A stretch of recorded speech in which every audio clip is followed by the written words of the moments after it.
In this quick video I'm going to show you how to turn old fence panels into beautiful garden planters.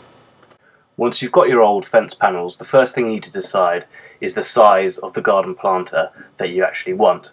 So if you want a square planter, then you'll need 4 equal sides. If you want it rectangular, you can again choose 2 longer sides and a shorter size. The beauty of this is that you can decide exactly how big the box is going to be and fit it into your garden perfectly. Using a crowbar or the back of a hammer, you can take out the struts from between the boards and separate the two. In this instance I have triangular struts, but you could very easily use square posts as well. Once you've decided how deep you want the box, choose the number of panels to make up this depth. From the struts or posts that will make up the corners, you need to leave an extra little bit at the bottom to act as feet and to keep the bottom of the planter dry and away from any rot.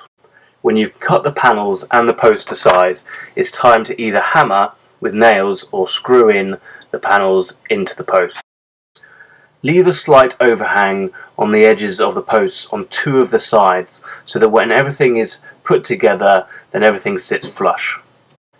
If the panels on your fence were featherboarded, i.e. they were thinner on one side than the other, then put the thicker side downwards and the thinner side upwards. This helps with rain runoff.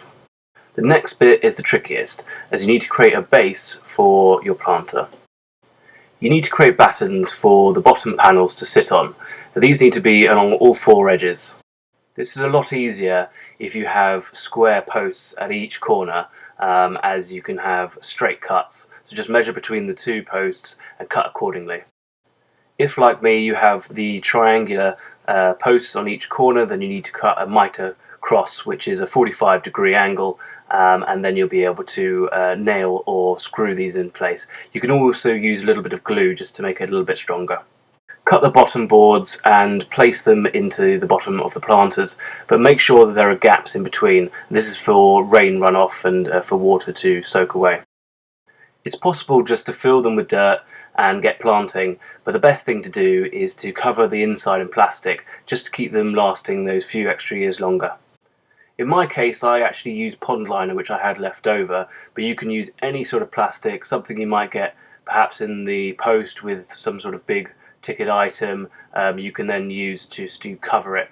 And the way we fix these is with you can either use hoop nails, which you hammer in, but some boards are quite thin, so I recommend using a staple gun. It's best to staple the plastic in place at the very top where the soil level is just below, so no soil will get through any of the holes made by the staple gun.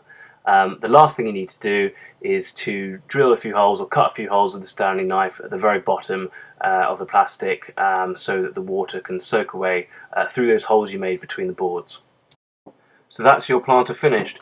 You don't necessarily need to use any sort of stain because fence panels tend to be pressure treated, or they may have already had some cuprinol or something put on them already. But if you want to have a different look or protect them further, then go ahead and do this.